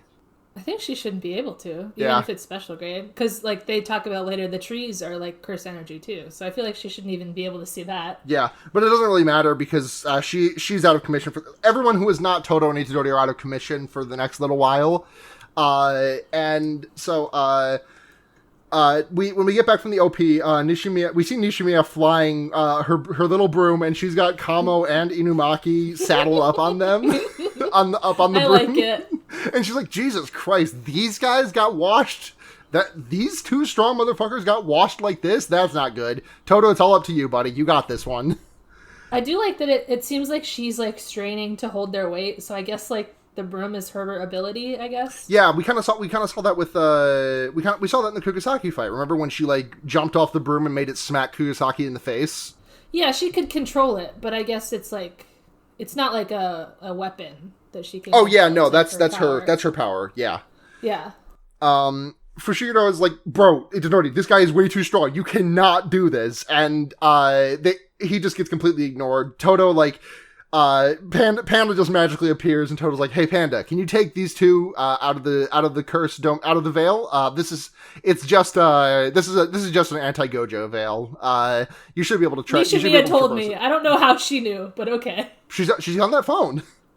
Oh damn, she's on her damn phone. That's probably. Who did she call? Gojo? Todo, probably. How would Todo know? He's got a phone. No, I'm saying, how did the children get the information of the veil is anti-Gojo? Because Nishimiya just carried the two boys out of the veil. How would she know it's anti-Gojo? I mean, I think she would assume that there was something... maybe not anti-Gojo, that's true. She probably just knew that there was like something going on that would have let them pass through it freely. I don't know how Todo figured out that it was anti-Gojo, though. That's a good point. Because Nishimiya told him, but Nishimiya figured it out somehow. I like that she called Gojo. I like that concept. Yeah, can you be on that phone in a veil? You can, right? I don't see why not. Yeah, because Fushiguro tried to call Gojo from inside the veil last time, but Hanami said no phones. I guess it would make more sense if she called Urahime. Yeah, that's probably she does know. Yeah, she does not have Gojo's phone number. She definitely has Urahime's though. And Urahime has Gojo blocked. Yeah. I want to talk to him. That's your coworker. You need to keep. No, I don't want to talk. Yeah, if he needs to get in touch with me, he can call Gakuganji. I'm not letting Gakuganji's like, hey, Urahime, we need to set this up with Gojo, and she's like, I haven't blocked, and he says, well, I also haven't blocked. So what are we gonna do? They go to Ichigo. Yeah, Ichigo just coordinates everything for them. There's a flashback right here when because Itadori is like, hey, Fushiguro, just fucking go with it. He looks back at Fushiguro and says, hey, it's gonna be okay. He says, Daijobu. And we get a little flashback to the episode 4 versus the Finger Bearer when Itadori was like, Fushiguro, please run. Just let me be the sacrificial lamb here. Tanabe, please. And Fushiguro understands it, and Todo is like, you understand now, right? Nobody is allowed to touch those who have started growing wings, which fucking rules, I will say. It's a good line, but I feel like that flashback should make Fushiguro more concerned, not less, you know? Because Itadori did very much die after that. this reminds me of the time my friend died. Yeah. I think it's like to show that like the expression on Itadori's face is completely different. Like he was throwing himself versus Finger Bearer. Itadori was 100% throwing himself on the grenade of the Finger Bearer because he might be able to like survive it for long enough. But the determination on his face, like Fushiguro can definitely feel that like he has increased his competency since he last saw him an hour ago. Damn, he's learned techniques from somewhere. How could this be? Holy shit. He's got moves now. Oh fuck, Itadori has a side B? It's melee now. He didn't have the cape last time. He says, before he goes off with before he lets Panda carry him off, he's like, I'll kill you if you die again, which I always love lines like that. This is like what every single, like, boisterous female lead in an anime says to their love interest, so I can't believe he said that. Like, this is what Winry says to Ed all the time. Yep. It's just confirmed is all. It's confirmed. I'm merely saying there's two boys standing next to each other. Yeah. And Itadori says, in the manga, there's, he just says, I guess I can't afford to die in the anime, but in the manga, he says, I guess I can't go dying on you then, which is, it's more romantic and cuter in the manga. I cannot die, my boyfriend would be sad. Yeah, my boyfriend would be cringing so hard at my funeral. And then Panda, like, walks away very slowly and says, Pandash! He has Maki and Fushiguro over both shoulders. Yeah, I love this. I'm handing one moment to the panda. I liked to see this. I like how he's just, like, very slowly, like, trudging away with them. He's dashing. Yeah, he's dashing. So Toto steps out of the river where the fighting is happening and says, hey, Itadori, I'm not gonna fucking raise a single finger to help you until you land a Black Flash. If you can't land a Black Flash, I will just let you die. And we're just sitting here like, what is this Black Flash? Because Haname is also sitting there like, what is this Black Flash? Black Flash? Hanami thinks that Toto is fully weaker than her, and also, like, she can see his aura, and there's also, in the manga, like, the aura that's coming off of Toto is, like, producing little hearts. It's just hearts. Oh! It's so good. I'm so mad that they got Like, rid of that. you can see it if you squint, like, they are making, like, kind of quasi-heart shapes, but, like, in the manga, they are definitively hearts that are coming off of the man. God. I love Toto! Toto's so proud of his new friend. He's never found a friend that's cool before. He's never found out of every single person he's ever met, none of them have liked tall women with big butts. You understand my heart and soul. We are best friends forever. Yeah, because Hanami is like, and what is this Black Flash? And after that, Itadori is like, hey, you can talk, right? I have a question for you. Are you working with a patch-faced human sorcerer? And Hanami's like, and what of it? At which point Itadori just like, and what about it? Yeah, what are you gonna fucking do about it, weather boy? Keep scrolling. And what Itadori's gonna do about it is make his eyes go fucking white. His pupils get insane. Yeah, they're like fucking jittering, and they just vanish as he like splashes the water and like comes in swinging at Hanami, like does like 3 kicks up the side of Hanami's body, and Hanami's like, oh well, he's got more edge than the girl, but there's not a lot of power here. And he's always like, oh good, she's underestimating me because I held back. Her tummy's wide open, I can go in, Black Flash, but it doesn't do the Black Flash. It just is a regular punch, and he's like, oh fuck. Yeah, because like right before it, he like thinks of his 2 boyfriends who've been hurt. Yeah, he thinks of Junpei and Fushiguro. And in the manga, in the anime, he thinks of Junpei crying. In the manga, it's specifically the exact scene when Junpei gets turned into a Yoshi that he remembers with anger. And also Fushiguro, who's been stabbed in the tummy. Very sad. Yeah, very sad. Not really on the same level, but sure. Yeah. Then Toto's like, hey, Itadori, that was cringe, and smacks him across the face. And he gives him a little... He's like, hey, I saw you thinking about your other boyfriends. Only think about me from now on. He says, anger is good because sometimes I have seen many fights where a curse is defeated simply because they piss the shit out of a sorcerer who is weaker than them. But I've also seen fights where an anger causes a misuse of cursed energy and they deplete themselves and they lose as a result of that. The anger does not suit you, my friend. And then he says, your friend is wounded, and worse, our honeymoon got all fucked up. their friend. He says the honeymoon of our best friendship is all fucked to shit. Great. And it's more important than Fushiguro getting stabbed in the tummy with evil little spirits. Infinitely more important. I do also love how in the manga this slap is like so much harder. He does a big and slap. It like snaps his head to the side. Yeah. I know. He just, and then he does a second smaller slap. In against a regular person, this would have just like fucking The Exorcist their head 180 degrees. Yeah. Mai would have died. That's why she doesn't want to go around him ever. If Toto actually trips and falls on her, she'll just explode into a spray of blood and bone.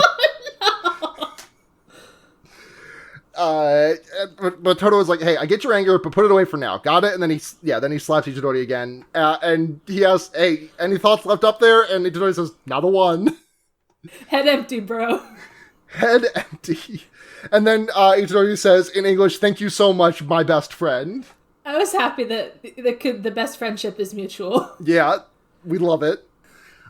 We get a little bit of an explainer on what Black Flash exactly is, which is that it's cursed energy applied within like an extremely small fraction of a second before contact is made, and it 1/1,000,000th of a second. Yeah, 1,000,000,000,000. It's surprisingly like I don't know what the word I'm looking for is, but like whenever like Dragon Ball talked about power levels, it just always felt like extremely like unknowable numbers. Like we can't know what you and me, we don't know what $1 billion is. We don't know what $1 billion Kaioken whatever the fuck is. I haven't read Dragon Ball.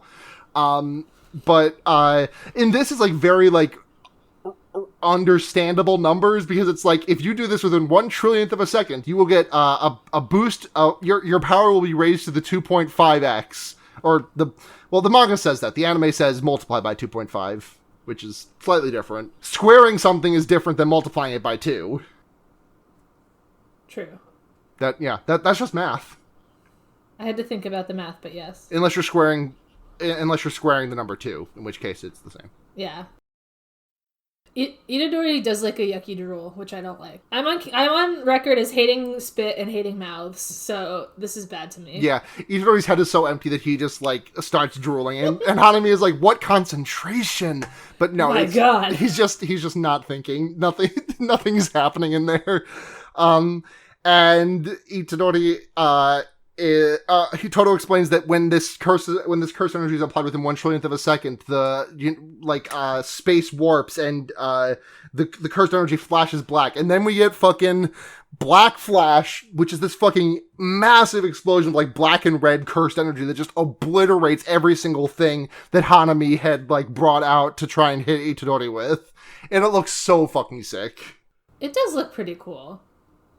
I thought that, like, because everyone's been talking about Black Flash, it's all that's on everyone's minds. You know, Black Flash is coming up. Can't wait to see the Black Flash.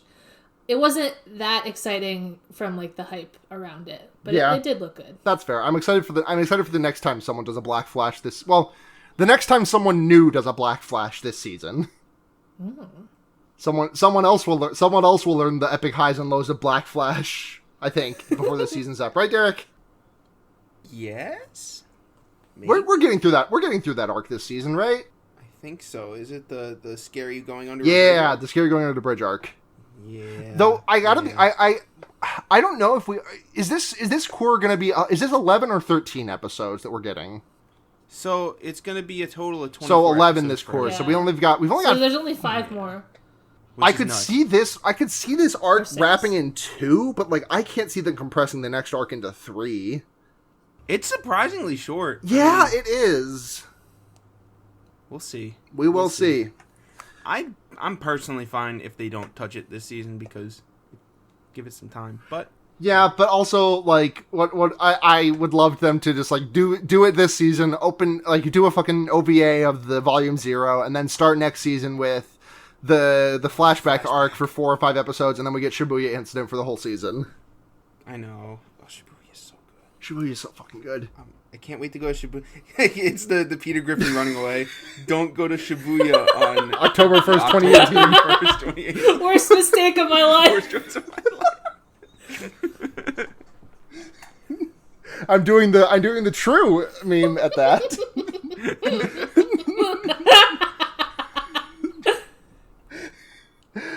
And Toto is very happy that Itadori pulled off the Black Flash. He's like, he's grown. We got our eye catch there. Hanami got fucking blasted. I was like, what the fuck? What the fuck? He can do that? Is that allowed? Is this allowed? I'm allowing it. And he did. Toto is just holding like an Itadori mannequin very close to him. And Hanami's like, is this allowed? What the fuck? And it is allowed because Itadori is like oozing cursed energy. He's like, what the fuck? What the fuck is this? Is this my cursed energy? And Toto's like, yeah, dude, now you got a fucking taste of what your cursed energy is actually like. It's like you've been throwing an ingredient into something without understanding why. But now that you understand exactly why, you are a much better chef now than you were 3 seconds ago, which I think is a great little analogy. I love that shit. He's just been gooshing cursed energy and not really understanding why, but now he's doing a smarter and smarter application of it. Mm-hmm. Itadori is just I put it down on the grill. Yeah, you have to pick it up. Yeah. He learned to pick it back up. Oh my god. Itadori would put it down on the grill. Although he's like canonically a good chef, huh? Because he makes the meatballs. Yeah, he is. Fushiguro is canonically a bad chef, which is why they're such a perfect match. Oh. Hanami heals herself a little bit, and Itadori's like, what? Oh, come on, that's not fair. Refs. And Toto's like, oh yeah, they can do... curses can do that without the reverse curse techniques that we need to employ to heal ourselves. Don't worry about it. But we can... It's definitely using some cursed energy, so it's not like it did nothing, and also, if we go for the head, it'll be all over. Are you ready? And they both do, like, they both fucking, like, stance up, like they're... Like, they all put their hands like they're holding a wine glass, like they're about to throw it on the ground in front of... I don't understand this pose, but it is good to me. It's such a good pose. Hey, let's do a pose together. What do you think? It would be, like, really, like, tough and show our power. What if we did a funny little pose? Well, did it not show their power? It showed the power of their friendship, of course. Yeah, exactly. So they fucking we get a lot of Hanami reveals her cool arm, like what the fuck was that guy's name in Bleach? Chad? Is that his name? Yeah. Yeah. She's got a fucking like because her entire body is like that, like it's just like white all over, but then she's got this one arm that looks like fucking like much more like rough than the rest of her, and it's like it's black all the way down. It's got like a rose at the top. She's Bulbasaur. She's Bulbasaur. I don't really know why this arm was a secret, but it's fine. It's Rock Lee taking off his training weights. I guess yeah, she was fighting with one arm. That's true. Exactly. Okay. And we get some fucking sick-ass Sakuga because Hanami explodes everything beneath them into branches, and we get like 30 uninterrupted seconds of Itadori and Toto like fucking monkeying around the constantly expanding and exploding branches, and it looks so fucking good. Just doing many flips and twirls. So many flips and twirls. And they get a hit in on Hanami, and Hanami's like, well, it wasn't as strong as the black flashing one from earlier, but that still did hurt. And Itadori's like, hey, Toto, let's make our timing a little bit better. Toto's like, yeah. And they run up to hit Hanami again, and then Hanami just makes the entire fucking floor beneath her disappear, and she's just standing on a little wooden ball. I like her ball. She's standing on a wicker ball. Yeah, that's totally what it's like. And she says, I will learn how great the land is, as she like blasts two little like ball spears at them as they're falling. And Toto's like, oh fuck, attacking us as we fall? That's mean. But check this shit out. And they do like a reverse Emperor's New Groove, Pacha and Kuzco climbing out of the canyon and like kick their feet together so that they get blasted out of the path of the advancing branch or like root spears. Yeah, and they both say, brother! Brother! Brother! Brother! Hanami said, with this arm! She did! This really was the episode for Eddie. Yeah. Damn. Eddie will enjoy another episode, I'm sure. I've heard that he thinks Jujutsu Kaisen is good. Huge if true, honestly. And Hanami is like, what is this feeling that I'm feeling? And we get like a little flashback of her talking to Mahito, and Mahito being like, hey, they're on the beach. Yeah, they're chilling in Dagon Special Vibe Zone. And Mahito is like, hey, why are you lying? And Hanami's like, I don't think I'm lying. And Mahito is like, well, yeah, but like, up until recently, I was not really the one who, like, it was only recently that I discovered my fucking love for fighting, and after that, I was tricking, deceiving, and murdering, and just as humans eat, sleep, and fuck, that is our instinct, as that is to them.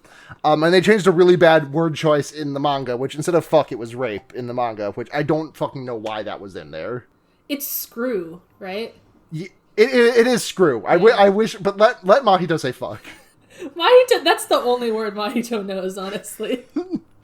I'm gonna go with that's translator error on that one. On in the manga? In the manga. He pulls collar. Yeah. It's a bad one. But that's our instinct. Yeah, Mahito says, yeah, sex is cool, but have you ever played Among Us and gotten the kills? Come on. Yeah, Mahito is like, just because we can think doesn't mean we should ignore our impulse. God damn it! I'm sorry, I got caught by the fucking butthole note again.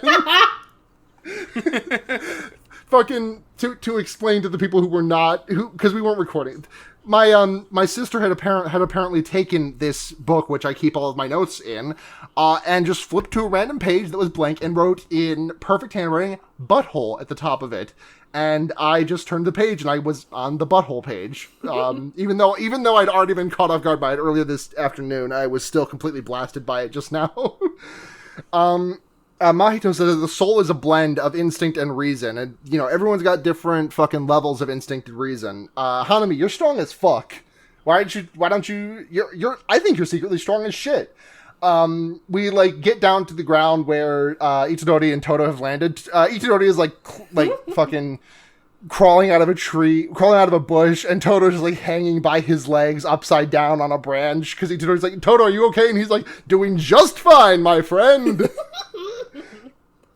And Hanami, there's a little bit, Itadori and Toto scrap with Hanami a little bit. Hanami does the same kind of flower move that she did to disarm Gojo in episode 7. And it then makes a big tree explosion happen. And Hanami's like, I'm having fun fighting. And I did a big smile at this because I'm happy that she's having a good time. I am happy that she's having a good time. Toto's like, Itadori, are you doing okay? And Itadori says, no problemo. And Toto says, now it's time for me to release my curse technique. And then it's the ED. And then we get a Juju stroll that's like nothing. I hate this Juju stroll. This is going in the D tier of Juju strolls. It's very bad. Worst one. It's just Juzo explaining his the coat rack that he has planned. And it feels like it doesn't feel like an episode of This Old House, but like it feels like it is aping something that is like structurally similar as a television show to This Old House, because he's just explaining how he is going to turn Gojo's skeleton into a coat rack, and then Mahito just shows up at the end and tells him no one wants it. No one wants it. No one needs it. It's cringe. Juzo sucked at this because unlike all the nice and good like DIY home furniture creators I watch on YouTube, he didn't have any like lo-fi hip hop beats. I did like the music that it Nothing. had, though. I did make a note of that the music was kind of cute. But the rest of the Juju stroll sucked. So Yep. Juzo just feels like a character that like Gege brought him into the editor. It's like, all right, here's this chapter. It's like, everything's good except for this guy. Don't like it. It's like, what do you mean? We don't get him out of here. Get rid of it. Okay. And then we never see him again, or do we? Who knows? I'd like to never see him again. The thing is that I think that in order to see Sasaki and Iguchi from the Occult Club again, we will have to also see Juzo again at some point in the story. So this guy, he's not a curse, right? He's a curse user. He's a person. He's a curse like user, Ghetto? yeah. I do like his cool hand axe that he uses as a weapon. No, I think he's stupid and boring. Okay. Like being. I don't think he's good. I just like his cool fire axe that he has as a weapon and nothing else about him. Like the twisted thing of, oh, I'm a murderer who uses the bodies to make art is like so hack to me at this point. Like that's what everyone does. I think the only thing that's making it differentiable to me from that is that he's not doing it to make like art or anything. He's just like, yeah, I'm gonna turn this guy into a coat rack, which is like, it's slightly different. I don't think it's good. I don't like, if I were to make a tier list, this guy would absolutely be in the doo-doo ass tier, but like, yeah. I don't know why I'm coming to I his think I defense like did this. put him in my doo-doo ass tier. I'm putting him in the doo-doo ass tier bad. right now. K's doo-doo ass tier consists of Mahito, Panda, and this guy. Also, the sewer man. Oh, Aki? Ino. Well, that's your opinion, and I have to respect it. If he does something epic later, no, he didn't. Heart. Yeah. New segment, Derek segment. Guest segment. Okay. New segment. Simple question, because we talked a lot about cooking in this episode, and by a lot, I mean we brought up for like a split second. When Toto's like, yes, you become like a chef, finally tasting your food. If every single one of these characters, not every single, we can't talk about all of them, or could we? Could only know to make one dish, what would it be? And I have a couple theories. All right. All right, hit us with your theories first, and then we'll go for warm some us of the up. characters you don't touch on. So Kugisaki would easily, like, she would just like be picking recipes off like TikTok that are like good, that actually end up being good. Like there was the one that I tried the other night where it was like, just throw some tomatoes and feta in like a pan and bake it, and then throw spaghetti in it, and it was good. Yeah, I That's literally good. I literally had that the other night, except with cavatappi instead of spaghetti. It was good as shit. It was very good. Gojo, on the other hand, would do all the ones that are just bad.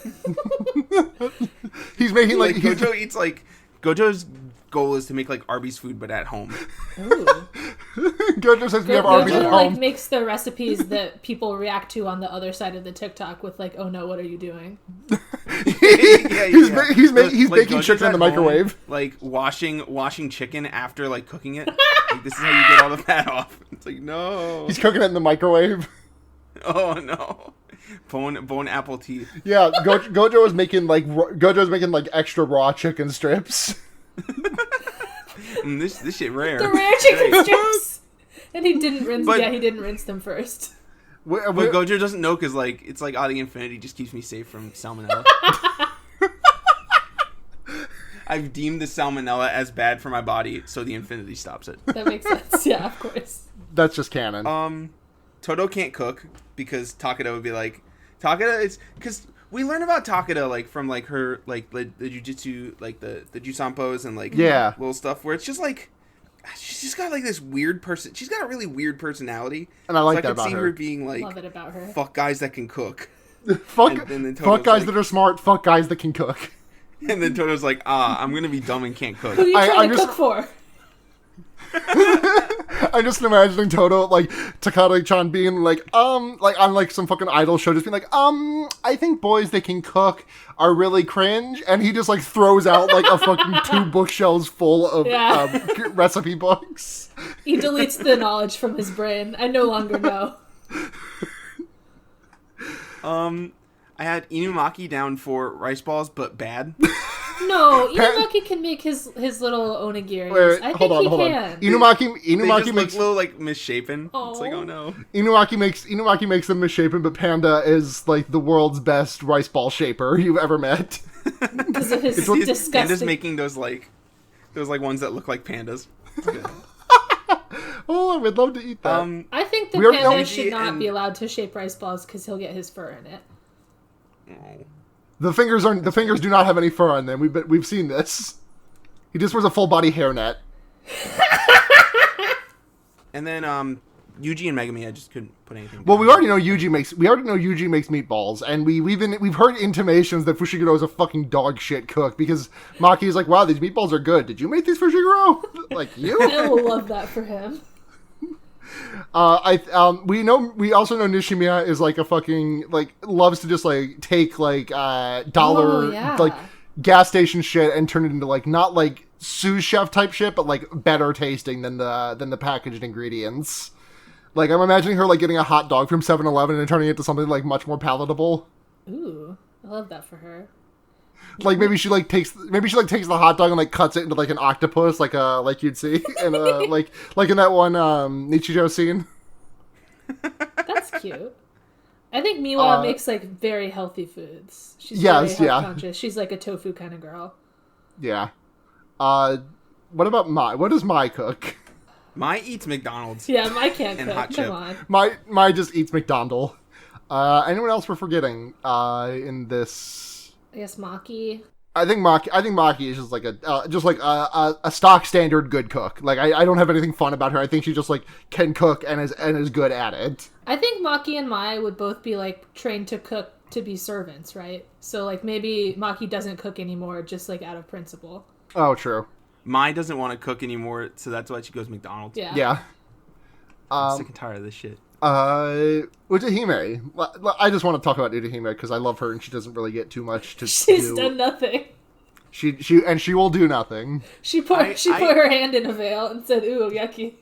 Yep. I legitimately still think we don't know. Do we know? We don't know Utahime's ability. We haven't. She hasn't done anything. That's why every fucking week in the Manga Spoilers channel, me and Ash are both just like, this week Utahime is going to fucking do it. I don't know what it is, but she's going to do it. Because we are 140 chapters into this fucking manga, and she has still not done a move. But I know what it isn't, and it isn't Black Flash. She can't do that. Yeah. Ino can't do Black Flash either, so Because jot he's that down. cringe and fail. Yeah. Ino just eats trash out of the sewer. Ino goes on his full Charlie Kelly. He's just a little rat man. Why would anyone throw this out? Nanami is a great cook. Nanami just is a great cook. he has his like gourmet meal in the OP. Yeah. Nanami's the one making the TikTok like meals. like making the TikToks, and then everyone's like, "Wow, this is great." Yeah. All right. Do we want to get into questions? Yes. All right. This question from Stephen Moore at Marshmallow. Since Kamo never got the memo that performance enhancers are bad, what should the kids all make PSAs for stuff like that? Who would do what in terms of crew duties? Who is the fucking square that's getting on camera and saying winners don't do drugs? I love Miwa, but I think Miwa is saying winners don't do drugs. Yeah. Yeah. But she's like too scared to tell Kamo directly. That's why she's making the PSA. Yeah, she's subtweeting She's like, him. no, it's not at you. I just was doing it. Also, like, Dark Horse would just be Yuji. Because I could just see Yuji being like smile happy, stares at the camera, thumbs up, like, "Hey kids, winners don't do drugs." Yeah. Me Winners and my don't best eat fingers. Me and my best friend Aoi Todo would never do a drug. I think that Itadori eating the finger is very similar to doping in that it gave him amazing powers. That's It makes true. him stronger, each one. Make him stronger, yeah. Each day he's just got fingers for each time he grows some more. He loves to eat them, Itadori. Good to me. Marshmallow also asks, what would a conversation between Inumaki and Hanami be like, though? I think it's just literally what we got this episode. Like, just that back and forth ad infinitum. I think It at one is point interesting because, like, Hanami is, like, beaming the psychic thoughts into the children, but does she also, like, get your psychic thoughts back? Like, does she know what he's saying? Oh, could she understand Inumaki? I feel like you don't need the psychic thoughts to be able to understand Inumaki after you've spent a certain amount of time around him. Because Fushiguro gets it. Well, it was very obvious what Inumaki was saying, to be fair. He made Right, but Inumaki has a very limited vocabulary. It's like shake, it's fucking bonito flakes, it's tuna, salmon. Like, very small, very limited vocabulary. There's only so many things you can legally put in a rice ball, so. Inumaki loves to stretch the definition of legally, and that's why his rice balls are so misshapen. Inumaki, did you put a fucking rock in this rice ball? It's a weapon, yeah. Crankasenstein Brothers at Gigantic Larry asks, now that we know Gakuganji shreds, what music/instruments do the other characters like to play? Kugasaki plays the drums. Oh, love that for her. Yeah. What else? I can see, for some reason I'm picturing Itadori, like, on the keyboard. That's cute. Actually, no. Itadori plays trumpet. Oh, He has the exact same personality of every single trumpet player I've ever met in my life. True. Fushiguro is on the bass. Ooh, I love that. They got a little ska band going. They do. Maki on trombone. Panda. What's Panda playing? Panda. I had to look Panda, it up. There actually was a Tower Records Jujutsu Kaisen Oh, yes! collaboration, which kind of it had Gojo on the drums, Itadori on guitar, and Megami on bass. Megami bass is definitely confirmed. I'm imagining Panda like separate from everything else. I think Panda like would play the taiko drums. Oh, that's fun. That'd be good. Yeah. I just bought that taiko drum game yesterday because it was on sale. Hell yeah! What's Inumaki? Okay, what does Inumaki play? I think he should be the vocalist. It would just be funny to me. I would like that a lot. the gay song from Given, except for Inumaki's doing the vocals.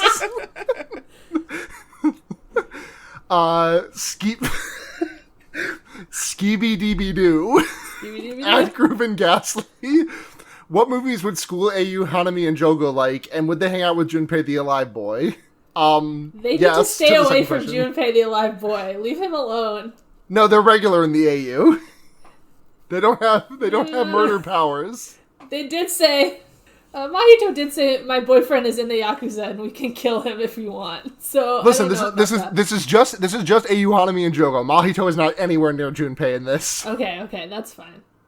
I think they would hang out and they would they would watch movies together. I think Jogo likes really gory, like over the top, like westerns. Like he just loves a fucking spaghetti western. I think, what does Hanami like? Hanami likes like Ghibli. Yeah. I agree with that.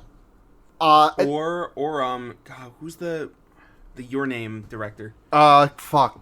That's the... I don't know that one, actually. Shinkai. Makoto Shinkai. Yes. Yeah. Hanami loved, what was the... Weathering with You. Hanami loved Weathering with You. Lastly, from King Rat at Phasms, what style do y'all think Itadori and Toto's wedding would be in, since they skipped it and went straight to their honeymoon? I think they would have, like, a fucking cringe-ass themed wedding. Yes! But I don't know what the theme is. What's the theme of their wedding? Whatever manga they like, I don't know. One Piece. Yes. Toto forces him to go to a Takada concert. Yes, it's a Takada themed wedding. We both love her ass. That's we both why we're love getting her. Married. God, it was still so funny that Itadori said, I don't like idols. I don't know who that is. And Toto absolutely owns him. But you know she's an idol. Yeah. It's very good. Itadori absolutely has her magazines. That's the end of the podcast. Derek, thank you so much for coming on. This was an absolute delight. Yeah, it's fun. Where can people find you? I know you plugged your podcast at the start, but plug them again, your Twitter and everything. Tell people where to go. You can find me on Twitter at Great Big Sword. You can find me on Good Friends Anime Club at Good Friends Cast on Twitter. You can also find me on Kicking Stones, a Dr. Stone podcast at dr_stone_pod as a frequent contributor. Catch me on, I'm sometimes on the MHA pod with my friend Kendra. I'll be on this week's episode with a big guest, like a legitimately big guest. That was like, what? I need to be on this episode. So that'll be fun. We're on Twitter at Special Grid Snacks. That's snacks with an X and grade with no vowels. Thank you very much to Agnen at Kalala Fair Art for our incredible cover art. At Kalala Fair Art is where to find them. Thank you to Noah Geist, who makes music under noahgeist.bandcamp.com. They are responsible for our incredible intro-outro music, Lost in the Bug Snacks. And you can find me on Twitter. Thank you to Noisepace.xyz and Matt GameCube for creating the network that we are hosted on. Thank you to Matt. Go listen to some other good podcasts on there, like Fear Baiting, or the Wonder Years, or Henry Kissinger's Pokemon Going to Die, which are all podcasts. Any of the ones that Sarah's on. Yeah. Don't worry about the other ones. Also, I'm going to recommend Kyle XY. It's a good podcast about Kyle XY, and we love it. I do like that one. You can find me on Twitter at Sunhatzhenya, SUNHATZHENYA, K. I think my Twitter is K Darlink. Yep. Yeah. Do you want to plug your other pods? Oh, I always forget I have other pods. Yeah. Sure. I do A Song of Ice and Fire reread podcast with some friends. It's called A Song of Babies and Puppies.